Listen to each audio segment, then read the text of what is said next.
right, welcome to American history. Today we're going to talk about the Populists. Now, the Populists were a political party.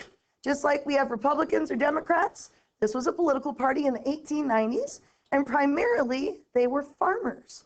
So they really kind of appealed to this part of the country because most of them were right here in the Midwest where we live today.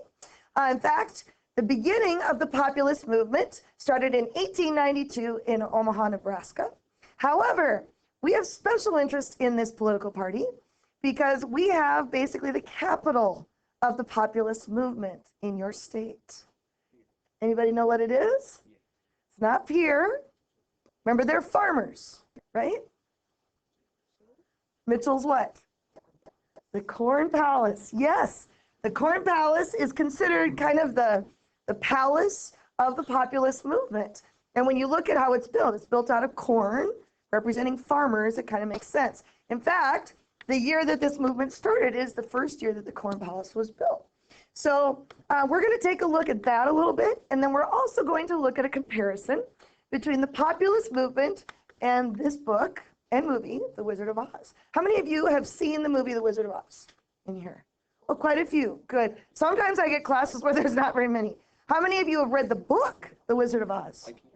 A couple of you. Awesome. Did you do it for a class or on your own? It's interesting, isn't it? It's not the same. It's very different, isn't it? So you guys will understand this even more because you've read the book. So we'll get to The Wizard of Oz in just a little bit, but let's start out with the Corn Palace first and give you a little bit of history here. There we go. This was the very first Corn Palace in 1892. You'll notice it looks a little bit different than today. There were more spires.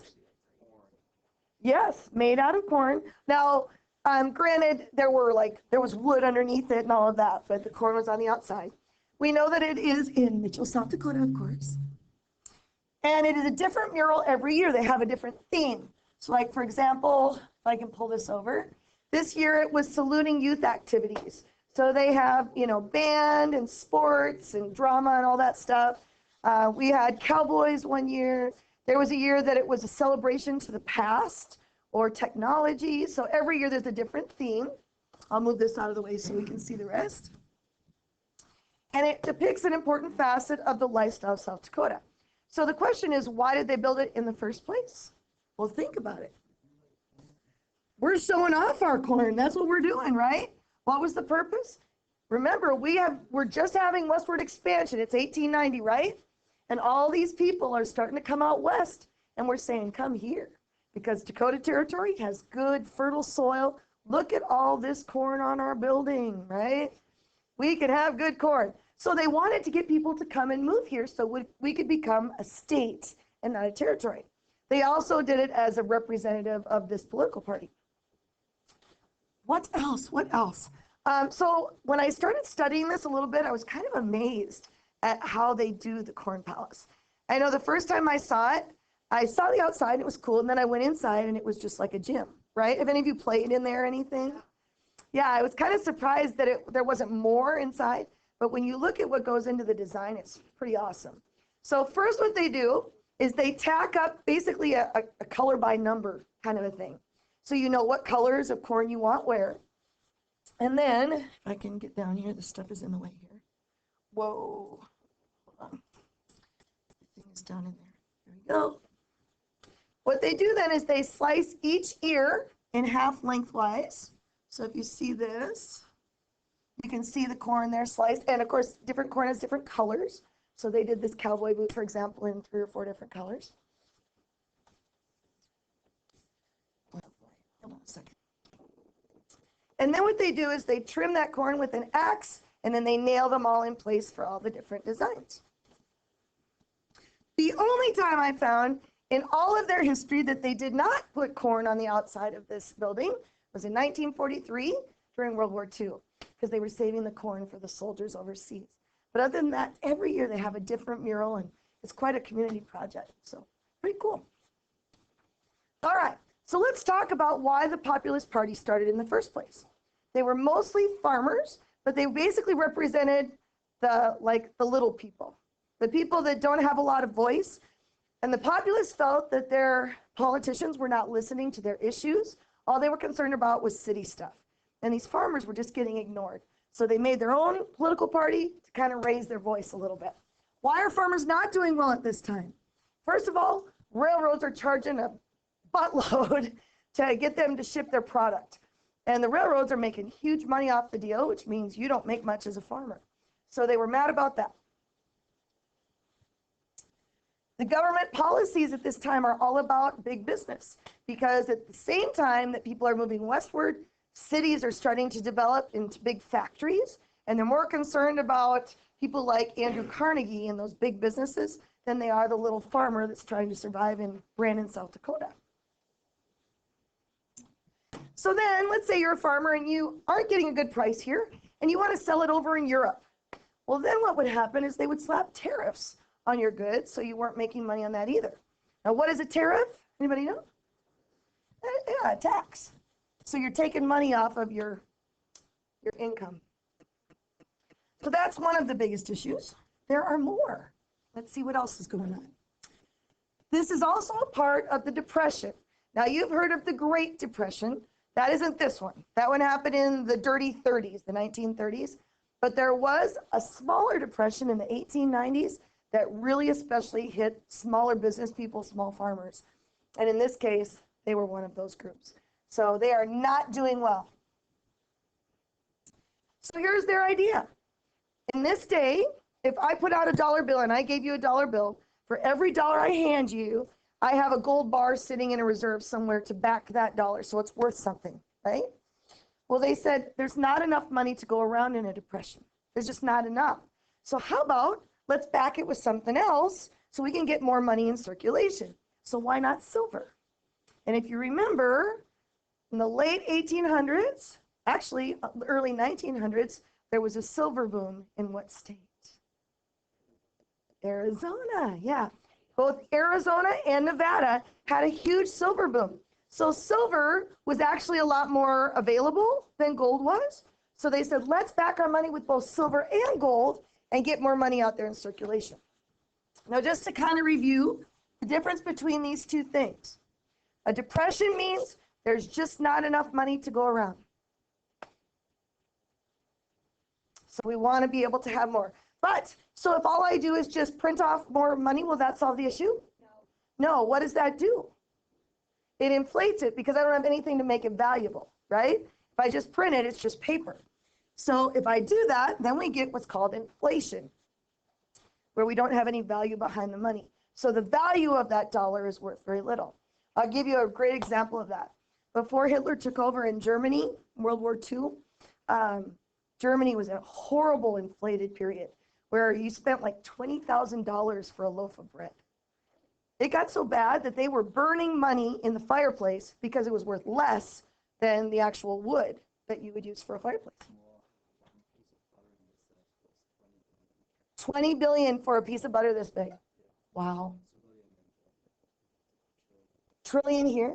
Wow. I knew it got really bad. We'll look at it when we get into that era, but it was horrible, wasn't it? Yeah. So you're just sinking and you keep printing, but it doesn't mean anything. They got so that they were actually printing it on one side because they couldn't print it fast enough. So that's a problem. You always have to have something of value behind it. Okay. So the question is, why are farmers not doing well? There's more. The price for their product is also dropping because of overproduction for two new reasons. First of all, we have new land, well, actually three reasons. We have new land opening up, like Oklahoma, for example, brand new state, new territory where you can get free land. The Dakota territories, there's a lot more competition now. Plus, new machinery is making it so that we can produce more at a time as well. Now let's show how this works. So I'm going to go buy from Rainey over here, Miss Farmer, and I'm going to buy a bushel of corn from her for $1. What a deal, right? But Ryan over there wants my business. So how much are you going to sell your bushel for me? How much? Less. She said that I could pay her $1. 95 cents. 95 cents. Do you want my business, Rainey? How much are you going to charge me for your bushel of corn? 85 cents. But you notice what happens? We're competing against each other and the price goes down, down, down, right? And pretty soon they're losing their shirts on the deal. So that's what's happening. We have a lot of new people coming out west, and the competition is bringing the price down. Okay? Now, this is going to sound the opposite of what I just said.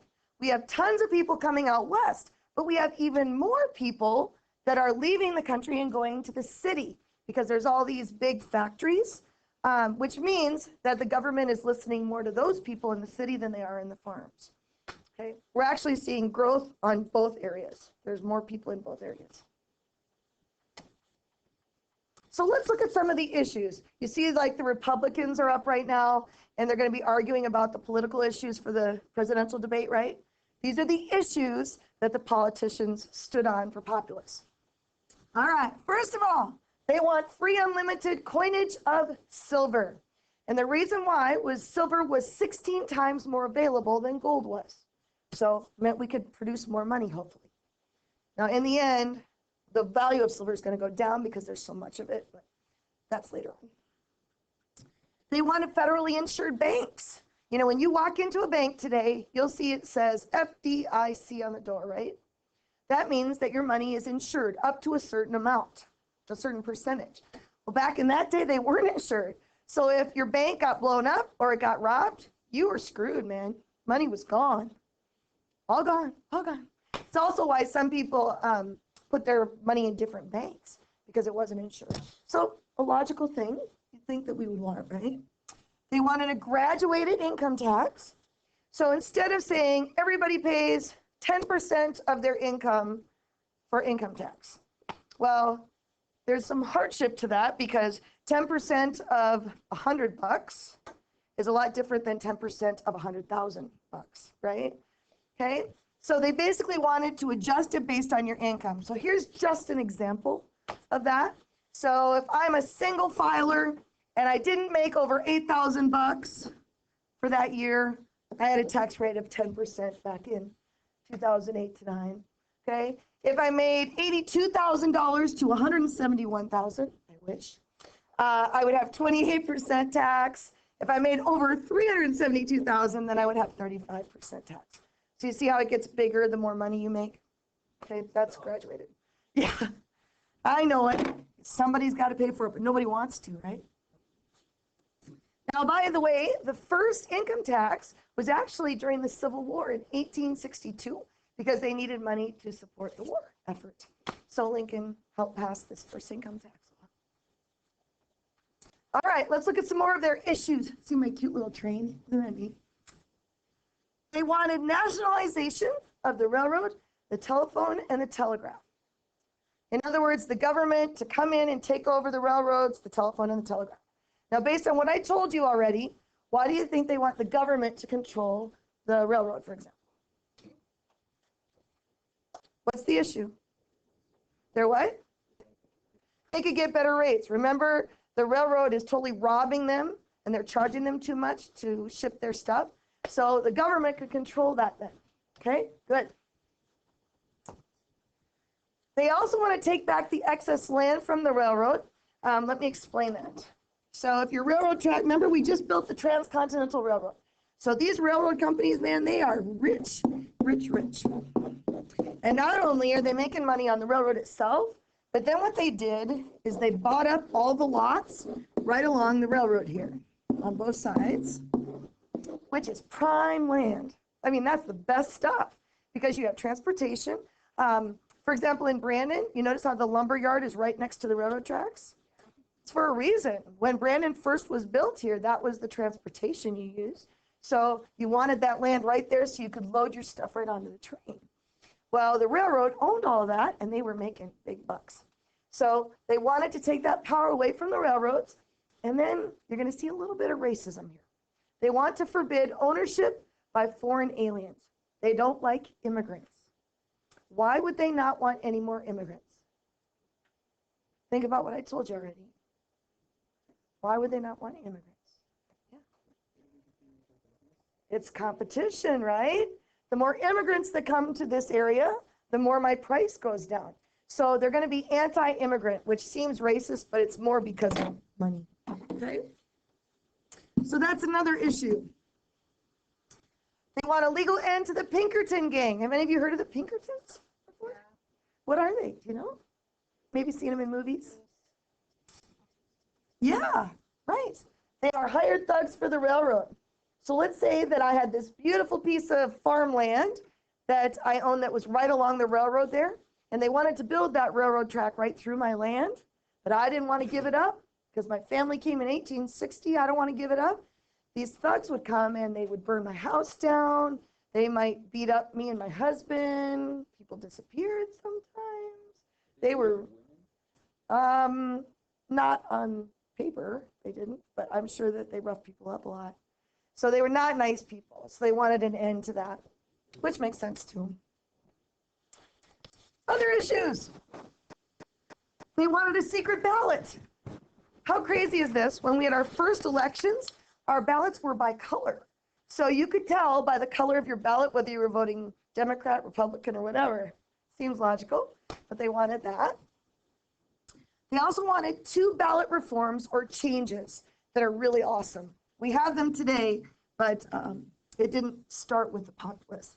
The first one is initiative. And by the way, the first state to ever pass initiative was the very own state of South Dakota in the 1890s. So we started this. Here's how it works. Because remember, the populists don't think that the government is listening to them, right? So what you can do, even today, let's say you don't like a law or you want to propose a law on the books. Let's say you want it to be legal for you to, I don't know, to get paid $10,000 when you graduate from high school. I don't know. Okay, so what you can do is get a petition and get enough signatures throughout the state to sign it. It depends on the state what the number is. I think it's 51% in South Dakota. You'd have to check with your government teachers next year. But if you get enough signatures, you can actually get that on the ballot, and then the people of South Dakota will vote on your issue, and you have completely skipped your congressman. Kind of cool. It puts the power in the hands of the people instead of the government. So that's really cool. They also wanted referendum, which is the exact opposite. Let's say you don't like the law that says you have to go to high school until you're 18 years old. Let's say you want to make it to be 16. You can get enough signatures on a petition, 51%, that says, yes, I agree with this idea. You put it on the ballot, and the people of South Dakota will vote on it. Now, this happened actually just a few years ago when they were voting on the abortion issue in South Dakota. It was a heated issue. People were mad. So they actually got enough signatures on their referendum to bring it up on the ballot and vote on the abortion issue again. It failed, but they got it on the vote, which was kind of cool to see that you have that kind of power to do that. So that started with the populist idea. Now, it wasn't just farmers. Remember I told you this represented the little people? So it also represented factory workers and people that work for little to nothing in the cities too. So there were some things that represented them. Government workers, they wanted an 8-hour workday because they were working all hours of the day and night, and there were no rules about that. They wanted an immigration restriction. We know why. Because of competition, of course. And the guy that kind of led this movement, the voice of the populists, was a guy named Jennings Bryan. You'll see him right here. He ran representing the populists. However, a lot of populists didn't like him by the end of this process because you saw how many issues they had, right? Everything from secret ballot to Pinkerton gang, whatever. He narrowed it down to one issue, and it was the silver issue, that we bring silver in to back our money. And so a lot of people saw him as a weakling, that when he went in, he kind of just cowered and didn't do his job. He is famous for this cross of gold speech that you have in your book. Listen to this.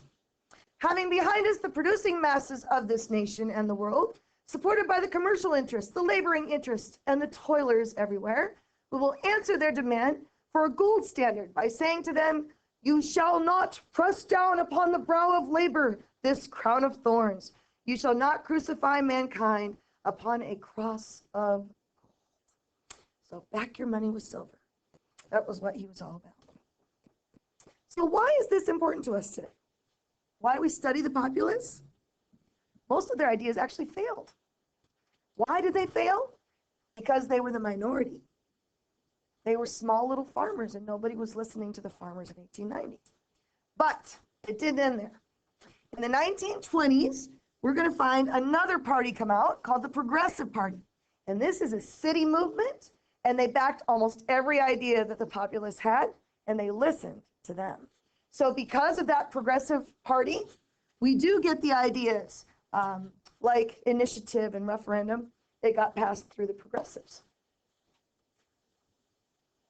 And as we said, you can remove a law without being a senator and even going to your senator if you use your power of speech. All right, so now let's talk about this whole Wizard of Oz theory. It might skip a little bit on your notes. So we're going to talk about this theory here. Now, there is a theory that this book was written about the populist movement. You're going to have to decide by the time we're done whether you think this is true or not. Either way, it's going to help you on your test because it's easy to remember by using this. So let's look at the background of this lovely book. The Wonderful Wizard of Oz was written by a guy named Frank Baum, who grew up in what state? Kansas, right in the heart of the populist movement. And he was around in the ripe age during the populist farm movement. So it was surrounding him his entire life. Okay? Now you have to understand, if you've seen the book or movie, a lot of you have, there are similarities, but there's a lot of differences between the book and the movie. So for example, let me read a couple segments to you. I'm going to read you just a little part of the beginning of the book, and I want you to tell me how this represents the populist movement here a little bit, okay? When Dorothy stood in the doorway and looked around, she could see nothing but the great gray prairie on every side. Not a tree nor a house broke the broad sweep of flat country that reached the edge of the sky in all directions. The sun had baked the plowed land into a gray mass, with little cracks running through it. Even the grass was not green, for the sun had burned the tops of the long blades until they were the same gray color to be seen everywhere. Once the house had been painted, but the sun blistered the paint and the rains washed it away, and now the house was as dull and gray as everything else. When Aunt Em came there to live, she was a young and a pretty wife. The sun and wind had changed her too. They had taken the sparkle from her eyes and left them a sober gray. They had taken the red from her cheeks and lips, and they were gray as well. She was thin and gaunt and never smiled now. When Dorothy, who was an orphan, first came to her, Aunt Em had been so startled by the child's laughter that she would scream and press her hand upon her heart whenever Dorothy's merry voice reached her ears. And she still looked at the little girl with wonder that she could find anything to laugh at in this place. Uncle Henry, he never laughed. He worked hard from morning till night and did not know what joy was. He was gray also, from his long beard to his rough boots, and he looked stern and solemn, and he rarely spoke. It was Toto that made Dorothy laugh and saved her from growing as gray as her other surroundings. Toto was not gray. He was a little black dog with long silky hair and small black eyes that twinkled merrily on either side of his funny wee nose. Toto played all day long, and Dorothy played with him and loved him dearly. Today, however, they were not playing. Uncle Henry sat upon the doorstep and looked anxiously at the sky, which was even grayer than usual. Dorothy stood in the door with Toto in her arms and looked at the sky too. Aunt Em was washing the dishes. From the far north, they heard a low wail of the wind, and Uncle Henry and Dorothy could see where the long grass bowed in waves before the coming storm. There now came a sharp whistling in the air from the south, and as they turned their eyes that way, they saw rippling in the grass coming from that direction also. Suddenly, Uncle Henry stood up. "There's a cyclone coming in," he called to his wife. "I'll go look after the stock." Then he ran toward the sheds where the cows and horses were kept. Aunt Em dropped her work and came to the door. One glance told her of the danger close at hand. "Quick, Dorothy," she screamed. "Run for the cellar." So how does that represent the issues in the populist movement? Siri, how does this represent the populist issues? Yeah? Yeah?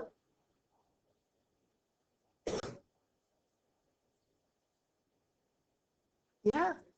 They could lose everything in an instant if that tornado hits. Good. And it's also taking place on a farm. There's also something else. What is it, Ryan? I think total the small dog full black that represents the Populist Party because it's a small majority that's giving Dorothy hope. That's giving her hope of a future that's better. Good. And what do you notice about the surroundings in Kansas? It's all gray, right? Everything is gray and sad. Now, those of you that have seen the movie, what do they do to represent this in the movie? It starts black and white, and then it goes into color when she goes to the wonderful land of Oz, right? Okay, so we see a little similarity there. You'll notice the book is still a little different than the beginning of the movie, right? But we see a similarity there. Now, I'm going to show you just a really quick example of how the book is different than the movie. For example, we have someone get their head cut off in the book. There was none of that in the children's story, was there? So you remember when they're going through the poppy fields and they fall asleep in the poppy fields? Okay, well, in the book, the poppy field is a little different. So I'll just read this little portion. "We cannot be far from the road of yellow brick now," remarked the Scarecrow as he stood beside the girl, "for we have come nearly as far as the river carried us away." The Tin Woodman was about to reply when he heard a low growl, and turning his head, which worked beautifully on hinges, he saw a strange beast come bounding over the grass towards them.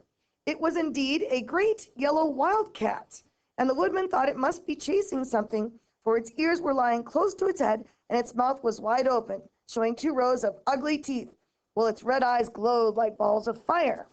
As it came nearer, the Tin Woodman saw that running before the beast was a little gray field mouse, and although he had no heart, he knew it was wrong for the wildcat to try to kill such a pretty, harmless creature. So the woodman raised his axe, and as the wildcat ran by, he gave it a quick blow that cut the beast's head clean off from his body, and it rolled over at his feet in 2 pieces. The field mouse, now that it was freed from its enemy, stopped short, and coming slowly up to the woodman, it said in a squeaky little voice, "Oh, thank you. Thank you ever so much for saving my life." "Don't speak of it, I beg of you," replied the woodman. "I have no heart, you know, so I am careful to help all those who may need a friend, even if it happens to be only a mouse." Do we have any mice or bobcats in the movie? No, none at all. So, yeah, there's a lot of like weird differences, and so be aware of that, okay? And to really understand this comparison, you need to read the book. I'd really highly recommend it. All right, so let's take a look at the facts. Again, you're going to have to decide, so look at the facts. All right, who is our main character of The Wizard of Oz? Dorothy. Where's she from? Kansas, and she is a farm girl from Kansas, isn't she? Now, remember, what takes her to the land of Oz? The twister, the tornado, right? And remember that once she gets to the land of Oz, it's beautiful. It's colorful. There's life, interesting people. So the land of Oz, our land of riches and wealth, a good place. So they're taking her from a bad place to a good place. We said the twister is what takes her there, right? So anybody got a guess what this means? The use of silver. So when we add silver behind our money, now farmers and little businessmen are going to have more money to go to a good place in their life. So some people believe that's what it represents. Now remember, she lands her house in the movie on a witch, bad witch, right? Well, who would farmers think are bad people? Railroaders, government, bankers, anybody that's going to take their stuff from them, right? Good. All of you are right. So the Witch of the East represents the bankers of the East, because when they couldn't make their payments because of drought or because of tornado or whatever, these were the people that came and took their houses from them and their land. So they hated these people. All right. I don't know if you're convinced yet. Let's see what else we got. We got the little Munchkins, right? The Munchkins represent the common people. And when you think about it, Dorothy and her little friends come to save the Munchkins, right? So they're saving the common people. And she gets a little help from Glenda, the good witch. Anybody you can think of that might have helped the Populists along their way? Well, believe it or not, there was a group of northern voters who chose to support the Populist movement and help them pass some of their issues. So some people believe that was that little help that they needed. Now, you girls, you know the answer to this. In the movie, her slippers are red, right? And she clicks them, says there's no place like home, takes her home, right? In the book, what color are they? They are silver. And what does she walk on to get to the wonderful Wizard of Oz? A gold road. Silver on a gold walkway, representing the merging of gold and silver together to a wonderful place. And by the way, what color is the Wizard of Oz city? It's green. Yeah. It's emerald, which is green, the Emerald City, which means money. Freaky, eh? Okay, now we've got our Tin Man. What did the Tin Man miss? What did he want? He didn't have a heart, right? So this guy, we believe, represents all of our factory workers who worked from morning till night, and they just have no heart left, no soul, because they just don't have any joy in their life. You heard that in the book even, that she doesn't have any joy in her life anymore. Well, these workers were kind of like that. In fact, a lot of them died in the factories because there were no rules about safety even. Okay? All right. Talk about the Scarecrow. What is the Scarecrow missing? A brain. So what do you think he represents? Farmers. Yeah. Now, I'm not saying farmers are stupid, but back in that day, farmers tended to not go to high school. They weren't educated as much as the others, but they also are usually the smartest person around. Like, I have a buddy who is a farmer down in Iowa, and he never finished college, but that man is so smart with money. He could outlast me through anything. He's amazing because he has logic, just natural logic, survival skills. So you'll find if you read through the book or watch the movie, the Scarecrow is always the guy saving the day. He is always the one comforting her when she's crying and saving and coming up with the good idea, even though he doesn't have a brain. Interesting. All right. Then we have the Cowardly Lion. He's missing courage. He's my favorite. What do you think he represents? Who was a coward? Yep. Their representative, William Jennings Bryan. Good. Who don't have the guts or the courage to stand up for all their issues. Is it getting freaky yet? Then, of course, we have the witch that goes after them through the whole story, right? What's that? Yeah, I don't like her either. Okay, so what do you think she represents? We've got the bankers in the East, right, so far? So it could be what? Could be government, could be mortgage companies. We know the bad guys, right? And think about it. How does she attack the group in the movie? With what? Monkeys. Monkeys. What else? Fire. Fire is definitely an opponent to a farmer, right? And how do we kill this witch? Water. With water, which is something that farmers need in order to have crops. Weird. So the Witch of the West represents the mortgage companies that own that house and take it away if you can't make your bills. But remember, she ruins the crops by freezing them, by throwing fire on them, and then in the end, she gets killed by water, which is a positive thing for a farmer. And then we have the Great Oz. What did we learn about the Great Oz? Was he so great? No, he's like a little short dude. Yeah, he was hiding behind this curtain, and he really wasn't as great as he seemed. So, kind of like our government people, right? They got a lot of bark, but no bite. They tell a lot of tall tales, but they maybe don't have a lot behind what they're saying. So, we believe that that's maybe where that comes from. Now, just a little quick trivia question for you. Just like the wizard gave Dorothy's group a hard time during this story, what are some groups that our government has tried to intimidate or give the runaround throughout our history? Can you think of a few? Indians. What else? African Americans working to get their rights to vote, right? Yep. Women. Good. All true. There's even, look at Japanese Americans during World War II. Rounded them up and put them in camps, right? So those are all examples. Communists, Middle Eastern, you name it. Good. Okay, so let's add to our theory here. Remember that in the end of the story, the farm girl returns to Kansas, her lovely farm territory. Do you know who runs the city in the book?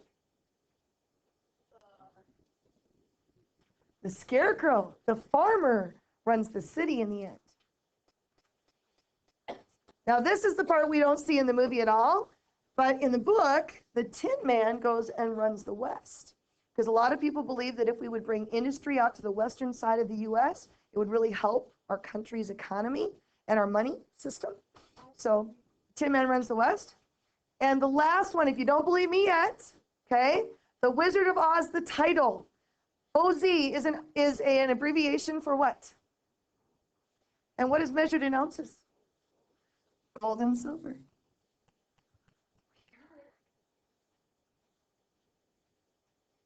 Very weird.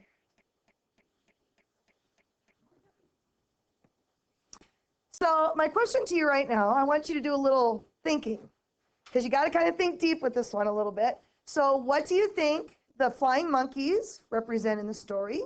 And what do you think Toto represents? We already mentioned one idea.